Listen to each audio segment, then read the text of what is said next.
Back with the pregame show, Boston Bruins Alumni President, number 21, Frank Simonetti. Frank, from hopping on that plane and going to Michigan to get the season started, to here in West Warwick, Rhode Island, it's been a special season. It's been a special season, Mark. I think this is our 29th game of the year, starting September 30th in Michigan, going down to Philadelphia in January, going out to the Berkshires in January, up to Lewiston, Maine in February. We've been all over the map and helping raise, we think, close to $1 million. Helping different charities raise that kind of money is really important to us and a real privilege for us to serve the community in this way. One of the nice things about this season, being the centennial season with the Boston Bruins, is that we've had a chance to have a lot of old friends and teammates come in and play with us at various times. Today, another example with Clark Donatelli being here. But we've had, Stevie Hines come in, John Blum at the beginning of the season, Brian Smolinski, on and on. It's been very gratifying to see the extended family of the Bruins alumni participate this season. It really is, and a lot of it has to do with the centennial year. The Bruins did a great job reaching out to all of their former players and getting them re-engaged in the organization. And through that, many of them reached out and said, hey, do you mind, I'm going to be in town, can I come and play in a game? And we're happy to have as many former Bruins in our lineup as we can possibly fit. As case in point today, we got Clark Donatelli with us, who played in 91, 92, I believe. So he didn't play a lot of games, but one game makes you a Bruin alumni. I think he played 10 or 11, which is perfect. We've had Greg Johnson, you mentioned Steve Hines and Brian Smolinski, a lot of good guys, like Craig Nienhaus, John Blum, Stumpy Burridge came and played, and I'm sure we've missed a couple. Luke Dufour came down to play from Quebec. So, and as our organization grows, we're going to have more opportunities for guys to join us and lace up. One thing I've noticed, Frank, this season is, today being another example, we've got a real nice crowd here again today. The organizers of these games have really been on their game, and to help coordinate all that, of course, we have Karen in our office to help get that going. We've had Phantom with Jason Zent at various times. Talk a little bit about the process that gets these groups together in sync with the alumni to put on a first-class event each and every weekend. Yeah, so Karen Winoski and I put a full court effort into creating a game package last summer that would give our charity hosts a game plan, a template for how to run a very well-organized game. We gave them opportunities and ideas how to raise funds through online marketing, through our platform Phantom, which helps them raise money through social media, in-game sponsorship opportunities. So this has really helped take the guesswork out of running a game with us. And by all account, many of our host organizations have followed it. And case in point today, we're playing the Central Rhode Island Youth Hockey Association. This is the first time we've played them, and it is running like clockwork here already. We haven't even dropped the puck yet, and you can tell it's a very well-organized event. All the information we require ahead of time to get it out and push it out to our fan base was provided timely, and I believe they've raised quite a bit of money today, so we're really looking forward to skating with these guys.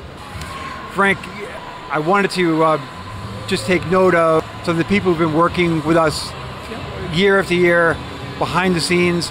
The thing that I've said this before, when I personally show up to a game to work here, I have zero concern about anybody following through with their job. These trainers, Bob Cormier's staff, year after year after year, under every condition possible, execute. Talk a little bit about their contributions. Well, our equipment staff, headed up by Director of Hockey Operations Bob Cormier, he's in his maybe 25th year doing this, and Mike Foley and Alex Pazanson and Frankie Walker, they know their roles, they execute, and they do a lot of work ahead of time. Bobby in particular, reaching out to our charity partners to make sure they are all set. There's nothing that they need or questions they have that go unanswered. He helps them prepare. He lets them know what we need when we come to the arena. Locker rooms are always set up perfectly. Generally, there's parking set up, and we come in, and with Bobby's help, the locker room's all laid out. So that's one piece of our organization. Our other piece is your piece, Mark, the media staff, headed up by you, and you've got some great cameramen. You've got Abington Cable that's really helped us out, lending us equipment. The social media effort that you put forth this year has really gotten our message out and helping us draw in sponsors that we weren't able to bring in before, because now we have a wide array of media platforms: YouTube, Instagram, LinkedIn, Twitter, Facebook.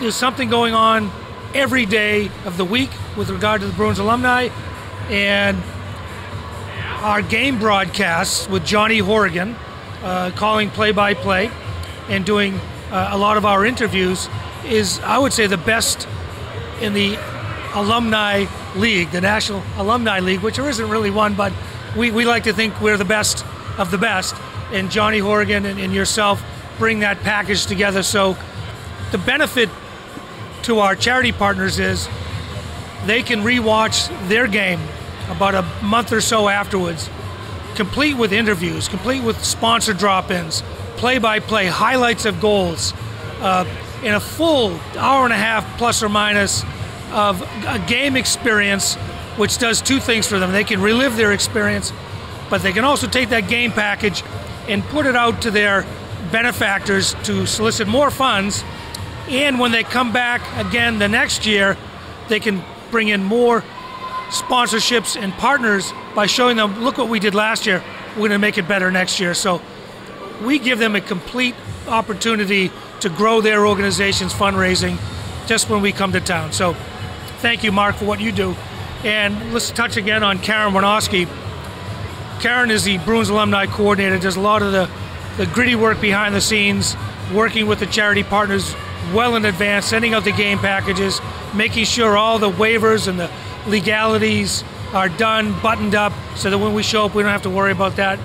And the last thing that I'll say is our players, our Bruins alumni, former players, they get it. They come to the rink, they're ready to play, they're ready to sign autographs, they're ready to mingle with the fans and the players.